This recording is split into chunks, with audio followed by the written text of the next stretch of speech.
Bonjour tout le monde, bienvenue à la première édition du podcast SPU du département du Cégep de Baie-Comeau. Je me présente Mathieu Bernatchez, enseignant. On jase clinique avec nos deux panélistes aujourd'hui. Oui, bonjour, Samuel Chartier en 3e année. Et Erika Lesbiens, étudiante en 2e année. Notre invité spécial pour aujourd'hui, Dr Stéphanie Thibault, directrice médicale adjointe pour la Côte-Nord. Salut, merci de nous recevoir. Donc, on jase clinique aujourd'hui, les amis. On va commencer à parler un petit peu là, du virage qu'amorce le système SPU dans les prochaines années. Beaucoup de changements, c'est des changements qui sont progressifs dans la mentalité ainsi que dans la professionnalisation du métier. Première étape, là, un petit peu de ce virage-là, c'est la venue des pics PSP. Donc, c'est notre premier sujet. On va parler de ça un petit peu. Dans les dernières années, il y a une modification au niveau des protocoles. Des choses sont intéressantes là, pour les étudiants. Beaucoup de questions qui ont été apportées au courant des dernières semaines, au courant des dernières années, en fonction de sa venue, de ce changement-là. Donc, je vous laisse la parole, nos panélistes. D'abord, on aimerait savoir quels ont été les principaux sujets de discussion afin de faire un grand ménage dans les protocoles des TAP. Est-ce qu'ils se sont basés sur des études, l'expérience sur le terrain ou les besoins du patient? C'est intéressant ton terme « grand ménage ». Alors qu'on voit plus ça comme une évolution, je pense. Oui, les besoins patients augmentent. Les questions sur le terrain de qu'est-ce qu'on peut faire de plus, qu'est-ce qui est chronodépendant. On se rappelle que les paramédics vont aux patients, sont les premiers arrivés. Fait qu'il y a eu beaucoup de discussions, oui, sur des études, bien sûr. La province du Québec ne fait pas les mêmes choses que la province d'Ontario ou que le Nouveau-Brunswick, vous le savez. Ça, on se partage les connaissances et on se partage les bons coups. Fait qu'il y a eu plusieurs études, plusieurs observations qui ont été faites. L'expérience sur le terrain aussi, bien entendu. Les paramédics, vous savez, ça a passé d'un AEC. Après ça, on est rendu à un DEC. Et là, je vous passe tout l'historique d'avant ça.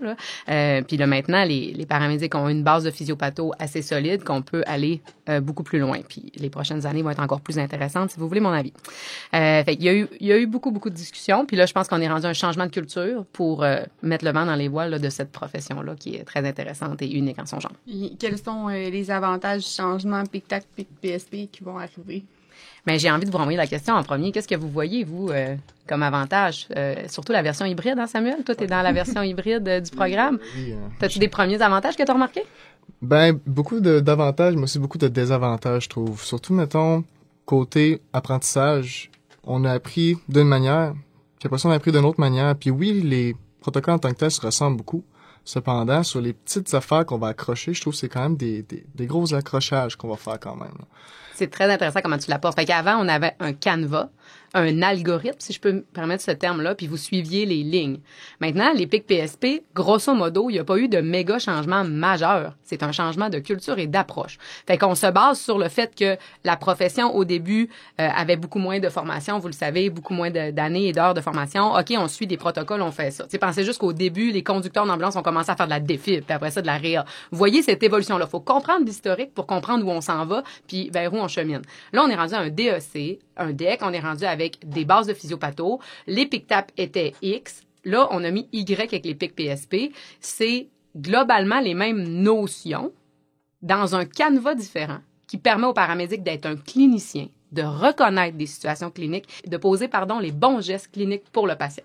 Fait que quand tu dis, il y a plus d'accrochage et tout ça, c'est sûr que ça sort de la zone de confort, qu'on apprend ça par cœur. Vous le recevez votre première semaine de DEC, on reçoit le PIC-TAP, on l'apprend par cœur puis on le fait.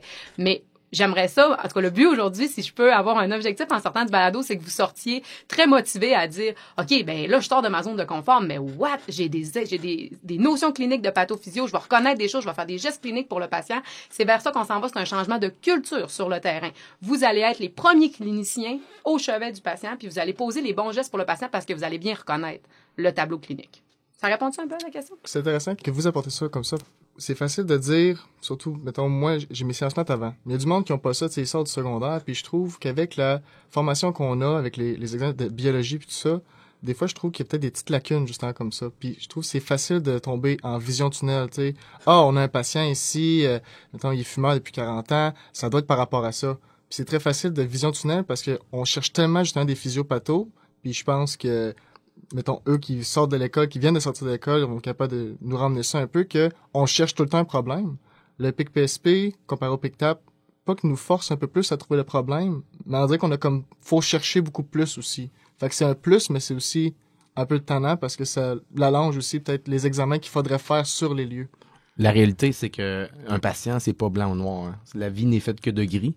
Puis c'est ce que les PIC PSP, c'est le meilleur avantage. On n'essaie pas de faire fitter un protocole sur un patient. C'est vraiment essayer de reconnaître les signes et symptômes pour vraiment aller chercher les meilleurs soins pour les besoins de ton patient, qui, dans son soi, est une unicité. Là. Le patient est unique là, dans son histoire, dans son anamnèse, dans ses antécédents médicaux. Fait que tu peux pas traiter les patients de la même façon ce que les PICTAP nous enseignaient.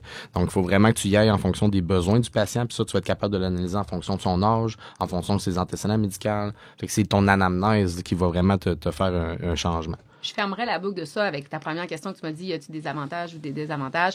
Ça, le ministère s'est beaucoup questionné là-dessus, puis il fait des suivis aussi pour ça, puis la formation doit être solide pour éviter ces espèces de désavantages-là que vous nommez, puis qu'on comprend, hein, sur le terrain, même les paramédics d'expérience nous les nomment. Fait que c'est vraiment intéressant d'entendre votre point de vue versus les paramédics sur le terrain. C'est les mêmes questionnements. Fait que ça, la formation doit être solide et le 6.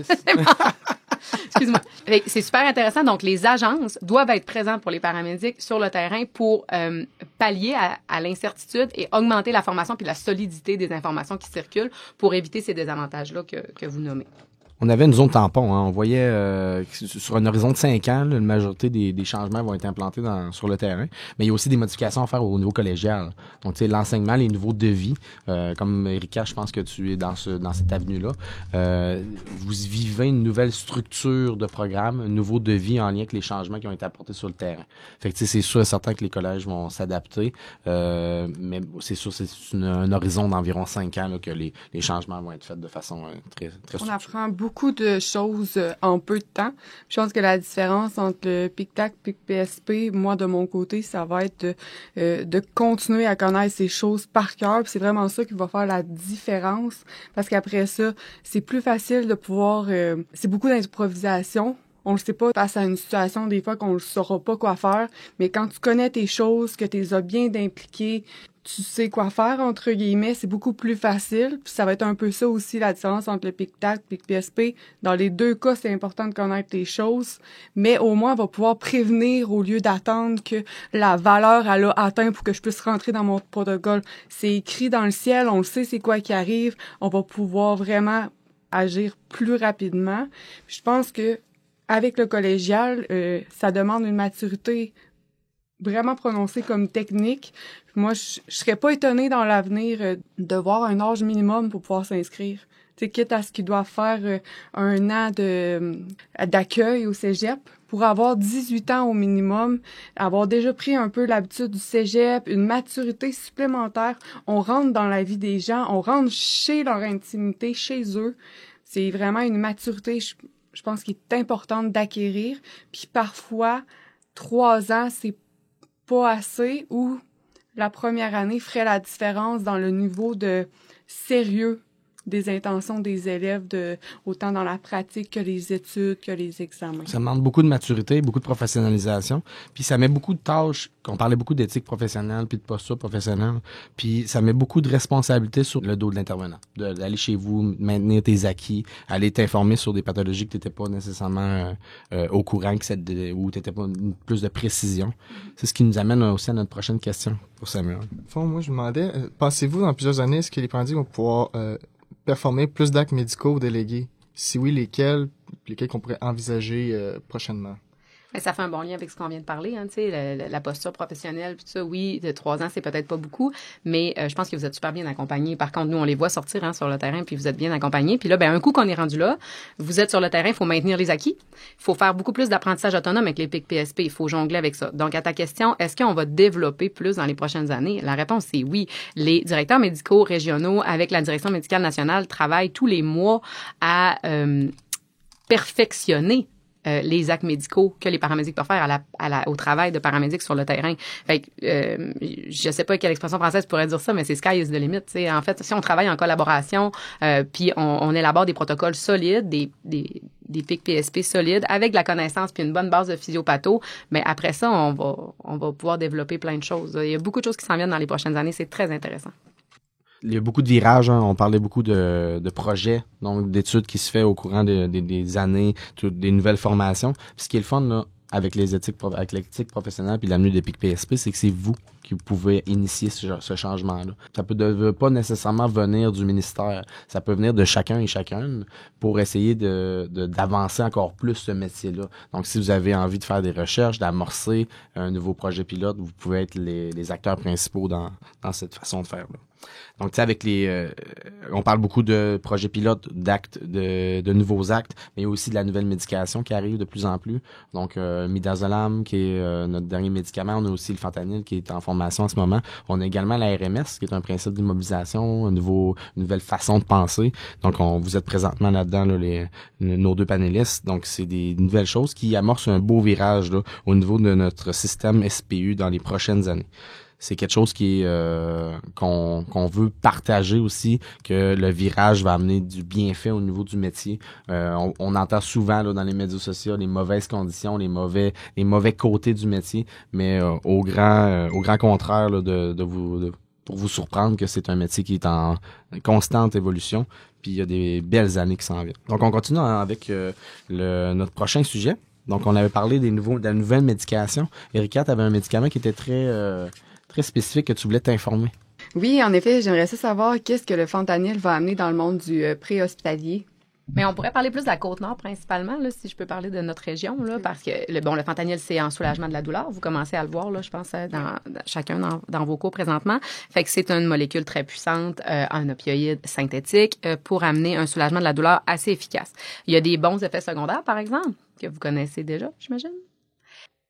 Par contre, on sait que les paramédics sont amplement formés pour pouvoir contrer ces effets secondaires-là, dont l'hypoventilation. Donc, ça nous a amené à dire, écoute, on l'amène sur le terrain parce qu'on veut soulager nos patients. Je reviens à mon territoire de la Côte-Nord. Fait que mettez-vous dans la tête là, la carte géographique de la Côte-Nord. Les accidents, y arrivent où? Les gens sont au chalet, sont en skidoo, sont en 4 roues. Il arrive des accidents. Nos paramédics, depuis des années, transportent des patients extrêmement souffrants sur des longues distances. Donc, quand le ministère a amené sur la table, on a vu un projet pilote se mettre en branle pour le fentanyl, c'est sûr que ce fut quelque chose qu'on a embrassé tout de suite, puis qu'on a dit sur la Côte-Nord, on veut voir arriver ça pour soulager nos patients. C'est toujours pour le bénéfice patient, puis on le sait que c'est sécuritaire, même si c'est une molécule.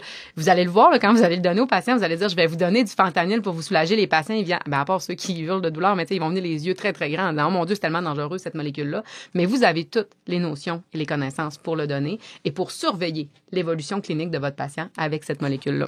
Quand je disais que c'était un projet pilote, le fentanyl, là, je fais du pouce sur ce que Mathieu a dit tantôt. Tous les paramédics sur le terrain et les futurs paramédics, c'est vous les acteurs de changement. C'est par vous et avec vous. Fait que c'est des paramédics qui s'impliquent. Quand je vous dis que le fentanyl, c'est un projet pilote, ben c'est des paramédics avec les directeurs médicaux régionaux de cette région-là qui ont fait un projet pilote puis qui ont dit on aimerait ça. Les paramédics de soins avancés ont pu amener ça. Fait que c'est quand on dit de vous impliquer puis on voit la passion sur le terrain et tout ça, ben merci puis on veut continuer de collaborer avec vous pour ça. C'est comme ça que le fentanyl est arrivé sur le terrain puis nous, on va pouvoir soulager nos patients. C'est également une molécule qui va permettre de soulager la douleur du patient. Tu sais, en RMS, quand on avait parlé beaucoup là, de contraintes d'évaluation ou de fiabilité d'évaluation, mais quand tu as un patient qui est soulagé, ben, tu es capable de faire une évaluation qui est beaucoup plus concise, beaucoup plus calme, puis d'avoir une fiabilité dans tes réponses. Je me demandais aussi, est-ce que le fait qu'on ait l'antidote, on parle, mettons, du Narcan, est-ce que ça a vraiment avancé ou poussé qu'on ait ce médicament-là plus vite en ambulance? Comment ça marche quand on va vers des actes médicaux délégués? Là, c'est les directeurs médicaux avec les projets pilotes des équipes de paramédics dans les 6 qui montent un projet. Ensuite, le projet des nouveaux actes doit être proposé au Collège des médecins pour faire un acte médical délégué vers les paramédics. OK? C'est comme ça que ça fonctionne présentement, vu qu'il n'y a pas d'ordre professionnel dans la loi là, des ordres professionnels. Donc, le Collège des médecins, avec une grosse équipe là, du ministère qui travaille là-dessus, procède à l'élaboration d'un acte médical délégué. Donc là, d'évaluer et de donner du fentanyl dans des situations précises est arrivé. Puis en effet, t'as vraiment le point. Vous avez l'antidote, vous avez les notions pour surveiller une ventilation d'un patient. Tout était sur la table là, pour que ce soit vraiment très sécuritaire que vous puissiez soulager vos patients avec le fentanyl. Notre prochain sujet, on rentre un petit peu dans une clinique, dans la portion physiopathologie. Donc, aujourd'hui, on a une... Mon préféré. Oui, effectivement. Donc, on a certaines choses à discuter avec vous, des choses à faire un petit peu plus de de pouce pour s'assurer que la notion est bien maîtrisée. Donc, le sujet qui avait été voté, c'était le sujet du bronchospasme. Donc, plusieurs personnes ont quand même tendance à faire un lien unique là, avec le bronchospasme et les patients atteints d'asthme. Okay? Donc, il y a avec une étude approfondie d'autres pathologies respiratoires, mais on peut quand même constater une bronchoconstriction qui est omniprésente là, chez une multitude de pathologies. Dr Thibault, si vous voulez en donner un petit peu plus de pouce. C'est vrai que la confusion est souvent là, puis la base de tout ça, c'est le vocabulaire. Donc, est-ce que quand on entend des sibilances, on a nécessairement un diagnostic de bronchospasme? Peut-être pas. Donc là, je vous invite vraiment, principalement, je suis contente d'être avec vous aujourd'hui, c'est dans les cours, c'est la base de ça. Il faut connecter les bonnes connexions. Un bronchospasme, c'est un diagnostic de bronchoconstriction avancée qui donne un tableau clinique. OK? La bronchoconstriction, c'est quoi? C'est les bronches qui ont eu un réflexe de se serrer les muscles lisses et de diminuer leur diamètre. Jusque-là, vous me suivez? Fait, en effet, il y a d'autres pathologies qui peuvent diminuer le diamètre des bronches. J'imagine que vous avez des idées en tête, là, que vous entendez des sibilances chez certains de vos patients, puis c'est pas des asthmatiques, là. Par exemple. Ben, il y aurait, mettons, des infections qui pourraient aussi diminuer à cause de l'inflammation. On peut aussi avoir le mucus qui peut aussi beaucoup, justement, venir empiétrer l'oxygène en tant que tel. Puis ça fait une réaction inflammatoire des bronches. Pensez au bébé, là, vous l'entendez, il y a un nouveau vaccin pour le VRS, ça vous dit quelque chose? La bronchiolite chez le nouveau-né ou les bébés en bas d'un an, les bronchiolites vont sibiler sans cesse. Est-ce que ces bébés-là sont asthmatiques? Absolument. Non. Ils ont un virus qui crée de l'inflammation dans leurs bronches et qui fait en sorte que la bronche se diminue de diamètre. Donc, on entend un bruit expiratoire à l'auscultation parce que l'air passe moins bien à l'expiration. Jusque-là, ça vous convient? Fait que les termes sont importants. Puis ensuite, un coup qu'on a démêlé le vocabulaire, ben là, ça devient beaucoup plus clair pour diminuer notre confusion à dire, bon, mais j'ai un bronchospasme, il y a de l'asthme.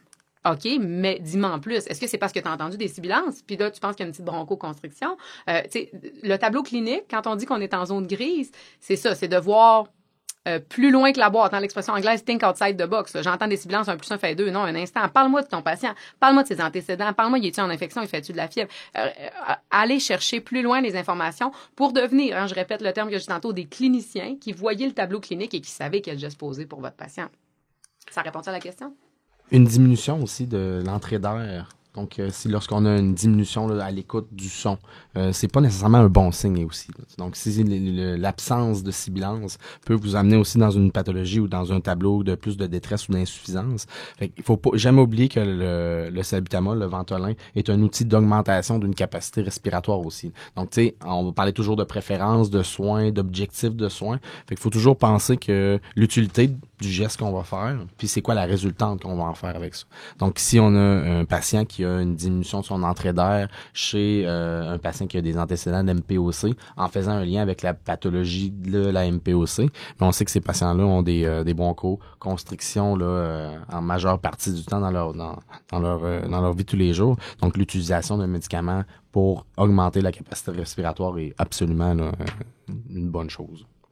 Parfait. Puis ici, je me demandais justement, par rapport aux médicaments de bronchodilatation tels que le Ventolin, y a-t-il d'autres compagnies qui innovent de nouvelles méthodes ou d'autres médicaments? Parce que on a vu en cours que, veux pas, le Ventolin, il est pas nécessairement super spécifique, voulant dire qu'il y a des effets secondaires tels que, mettons, la respiration est augmentée, on a aussi une fréquence cardiaque qui peut augmenter aussi à ce niveau-là. Je me demandais s'il y avait d'autres options, mettons, pour quelqu'un qui pourrait être connu cardiaque ou quelque chose comme ça, qui pourrait avoir comme une alternative peut-être plus sécuritaire en tant que tel. Intéressant ta question. Fait que les effets secondaires du Ventolin peuvent t'inquiéter, par exemple, chez quelqu'un de cardiaque, que tu augmenterais la fréquence cardiaque, quelque chose comme ça. OK, c'est intéressant. Par contre, le Ventolin, c'est une très vieille molécule. OK? Puis pour répondre à ces questions-là, là, je vous ramène, puis là, je peux avoir l'air de la docteure tannante, là, mais je vous ramène à la base de la pathophysio puis de la pharmaco. Un coup qu'on connaît bien ça, après ça, tout devient plus clair dans ce genre de questions très intéressantes que tu amènes là. Le Ventolin, c'est une très, très vieille molécule qui a été modifiée à partir de l'épi. Ils ont pris l'épi, qui est des récepteurs B1 puis B2, puis ils ont enlevé la portion qui va sur le cœur et les vaisseaux sanguins. Puis, ils ont gardé juste le récepteur B2 qui est sur les muscles lisses des bronches pour faire une bronchodilatation spécifique. Fait que quand... oui, il y a quelques effets secondaires quand même un peu, mais il est très, très bon parce qu'il est très spécifique aux bronches. En plus, on le donne de façon inhalée, fait qu'il se rend vite. Fait qu'un coup qu'on sait ça... Présentement, sur le marché, non. En réponse à ta question, il n'y a pas de choses autant meilleures ou tout ça. Il y en a plein, là, des bronchodilatateurs. Je pourrais toutes les nommer. Mais est-ce qu'il y a quelque chose qui se donne en nébulisation, qui est autant efficace? Oui, mais est-ce que ça vaut la peine qu'on remplace le Ventolin pour ça? Non. Tu sais, les études sont égales. Le Ventolin, c'est une très, très bonne molécule qui fait exactement ce qu'on veut sur les récepteurs bêta-2 des bronches. Pour contrer les effets secondaires, écoute, c'est pas majeur, contrairement à de l'épi, par exemple. Vous l'avez étudié aussi, là, l'épi qui a les deux. Ça, il y a beaucoup plus d'effets secondaires, on s'entend. Puis là, votre utilisation est différente à cause des effets secondaires. Mais le Ventolin, c'est exactement au bon endroit. Fait que non, il n'y a pas présentement, j'entends pas des choses qui nous amènent à penser qu'on changerait le Ventolin en traitement. Même moi, dans ma pratique d'urgence, Ventolin. Les plus vieilles choses sont parfois les meilleures.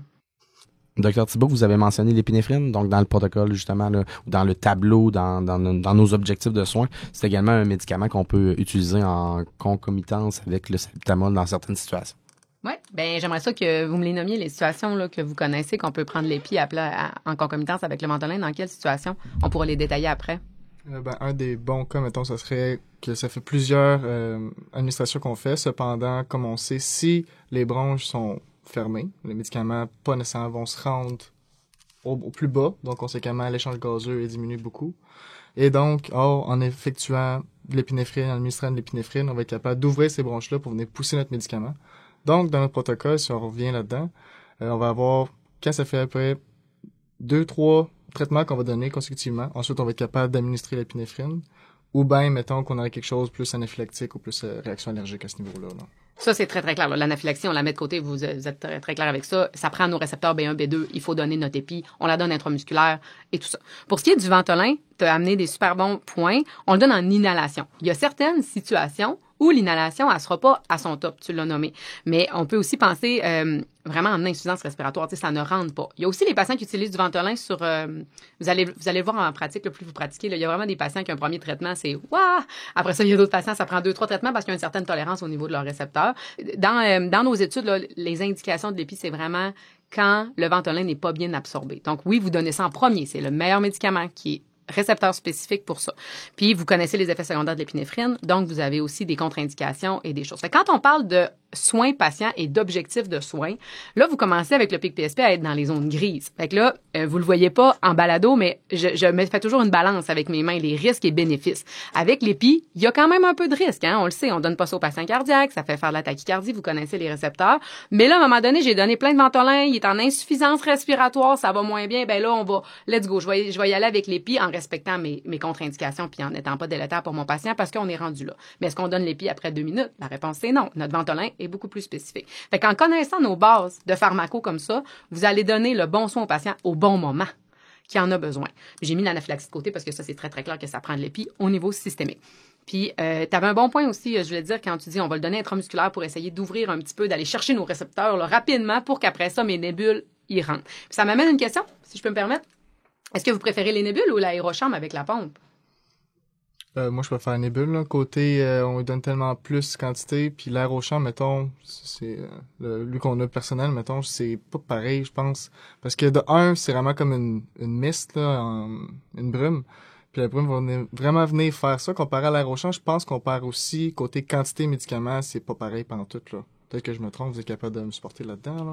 C'est sûr, si on serait en 2020, la réponse serait probablement différente. Il y a des avantages dans chacun des deux. Okay. Donc, c'est sûr que côté sécurité, d'administration du médicament, ben c'est sûr que au niveau de l'absorption entre les intervenants, ben tu sais, il y a peu de contamination parce que c'est très fermé. Fait que dans des cas de pandémie lors de la COVID-19, ben c'était totalement là, adéquat d'utiliser l'aérochambre. Ce qui est le fun avec la nébulisation, c'est que c'est sur une période qui est quand même assez longue, ce qui fait que l'absorption du médicament se fait quand même assez bien. Dépendamment aussi des secteurs, la dose, la façon d'administrer la dose. Donc, dans le secteur de la Côte-Nord, on donne du 5 mg dans 5 ml. Donc, c'est un dosage qui est quand même administré sur une longue période avec quand même un taux d'absorption qui est quand même super bon. J'ai épluché les études là, un peu pour vous amener des choses plus tangibles, là, parce que je regarde pas ça toutes les semaines, ces études-là, mais en asthme léger et modéré, ça a été étudié. OK? Fait qu'ils ont fait vraiment des études. C'était pas à l'aveugle, là, on s'entend, tu le sais si tu prends une nébule ou une chose. Mais en asthme léger à modéré, c'est égal. C'est les mêmes résultats, ou en pompe, en aérochambre ou en nébule. Puis il n'y a eu aucune étude en sévère. Par contre, t'as raison qu'on peut penser qu'on donne plus de médicaments en nébule, puis en sévère, c'est-à-dire presque en hypoventilation, en insuffisance. Là, il faut vraiment que ça rentre un peu de façon passive. Fait que, il faut que, à chaque fois qu'il prend une mini-respiration, puis que là, imaginez quelqu'un en insuffisance respiratoire se mettre la bouche sur l'aérochambre. Fait que c'est sûr que ça n'a pas été étudié. Mais pour répondre à votre question, c'est égal, OK? Puis Sainte-Justine, là, tous les bronchospasmes légers à modérés, il n'y a plus aucune nébule qui se donne là, chez les enfants. Ils donnent tout en ponche, tu sais. Alors que nous, on avait un peu au début, les urgentos, la même notion que toi. Alors, on donne en nébule, on en donne bien plus. Ça marche autant avec l'aérochambre. Mais faut vraiment connaître le tableau clinique. Puis là, quand on commence à être modéré à sévère, donnez vos nébules. Là. C'est la quantité, ça se contrôle, et là, dans le visage, puis vous n'avez pas besoin de faire du coaching pour ça. On parlait beaucoup de résistance en lien avec le médicament ainsi que la pathologie. Donc, il y a certaines situations aussi que le patient peut être réfractaire au traitement. En effet, lors de certaines situations, comme dans un status asthmaticus, le patient il va être réfractaire au traitement de base comme le salbutamol. Quelle serait la meilleure alternative pour le paramedic? Mais aussi, lorsque le patient arrive à l'hôpital, c'est quoi les procédures que vous faites? C'est intéressant la question. Qu'est-ce que vous voulez dire par réfractaire au salbutamol? Un état trop avancé ou est-ce que malheureusement il est un petit peu trop tard pour l'administration du médicament, on va l'administrer quand même, mais il fera pas l'effet escompté si on l'aurait administré plus tôt, par exemple. Fait qu'on parle de quelqu'un, mettons, qui s'hypoventile tellement qu'après 3 nébules, vous trouvez que ça rentre pas. Mais il y a d'autres outils pour lui donner si le patient il se dégrade là, dans l'état d'éveil. Hein, vous savez que vous pouvez je m'excuse de l'expression, mais vous pouvez lui pousser. Hein? Si jamais il devient en assistance ventilatoire, vous allez lui pousser. Parce que pourquoi je vous amène là-dessus? C'est parce que le Ventolin, ça marche. Il faut juste que ça rentre. Puis, je vous le dis, expérience vécue, un bébé en status asthmaticus, c'est vraiment très anxiogène, OK? Autant, même si je suis dans mon urgence, c'est très anxiogène, j'imagine pas dans un camion. Puis, là, j'appelle des soins intensifs parce qu'on a toujours du backup de la grande ville. J'appelle au CHUL les soins intensifs. Ils me disent, Stéphanie, pose-y du Ventolin, pose-y du Ventolin. C'est juste ça qui me disait, ça marche, le Ventolin. Puis, à l'hôpital, bon, pour répondre à votre question un peu plus loin dans notre algorithme, parce que nous aussi, nous avons des algorithmes de traitement, mais pendant les 10 premières minutes, c'est que du Ventolin que je lui pousse, OK? Puis oui, on va donner de l'épi avec les mêmes contre-indications que vous. Ça peut nous aider un peu. On va aller chercher tous nos récepteurs, mais on peut donner du Ventolin IV. Puis après ça, dans le reste du traitement, on donne du sulfate de magnésium. Là, je vous épargne la pathophysio de ça qui peut aider à ouvrir des bronches aussi. Mais bref, notre traitement, il est pas différent de vous. Tu sais, il faut lui pousser du Ventolin et arriver à ce que ses récepteurs répondent. Fait que le mot réfractaire est peut-être fort parce que en théorie, les récepteurs, ils sont supposés.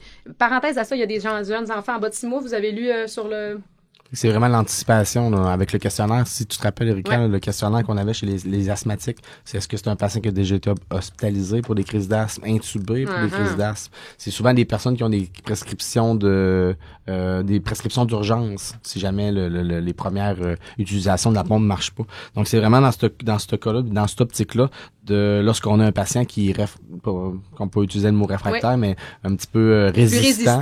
Au traitement, mais dans ce cas-là, tu inities ton transport de façon précoce, ce qui va te faire que si ton patient décompense ou bien comme dans les situations d'insuffisance respiratoire, tu as déjà un coup d'avance.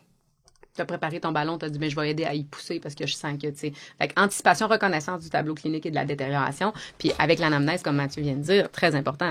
Nos asthmatiques qui sont toujours intubés parce qu'ils ont une certaine résistance au Ventolin, aussi on les connaît, là. Puis il faut anticiper ça. T'avais une question? Puis oui, est-ce que, mettons, on parle beaucoup du Ventolin, mais mettons, en concomitance avec lui, souvent, mettons, personnellement, je sais que quand je suis plus infectieux, je vais prendre, mettons, du Flovent avec ça. Tu sais, comme vraiment pour diminuer l'inflammation.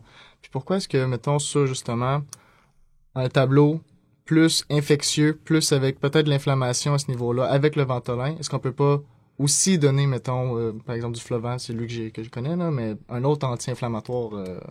Vraiment intéressant. Je pense que vous me réinviterez plus parce que je vais trop être tannante à parler de physiopatho puis de pharmaco. C'est quoi la pharmaco du Flovent et de l'anti-inflammatoire? Nous, au CH, on va donner, mettons, des corticostéroïdes intraveineux s'il n'est pas capable de prendre par la bouche, tout ça. C'est quoi notre pharmaco de ça? C'est quoi notre délai d'action de ces médicaments-là? Est-ce que vous le savez? C'est très long. Très, très long. Tandis que le salbutamol, très rapide. Salbutamol, très rapide. Donc, oui, ben c'est sûr qu'il faut le donner. Mais est-ce que vous, en état d'urgence, le patient, là, il faut soigner sa détresse respiratoire, est-ce que lui donner du Flovent va changer quelque chose dans les 10 prochaines minutes pour réussir à oxygéner ce patient-là? La réponse, c'est non. Fait que j'espère que ça répond à ta question. Oui, le Flovent dans un traitement plus externe et tout ça, mais est-ce que nous, dans une situation d'urgence, on apprend dans nos algorithmes que ça va aider les prochaines 10 minutes de notre patient critique? La réponse est non. Parce qu'on connaît notre physiopatho et la pharmaco de cette molécule. Notre travail va plus être d'aller faire un travail d'éducation, des fois d'aller rappeler aux patients l'importance de son Flovent, que même si sur le moment, il sent pas un soulagement, une amélioration, lui rappeler justement que c'est un médicament qui va faire effet un petit peu plus à long terme.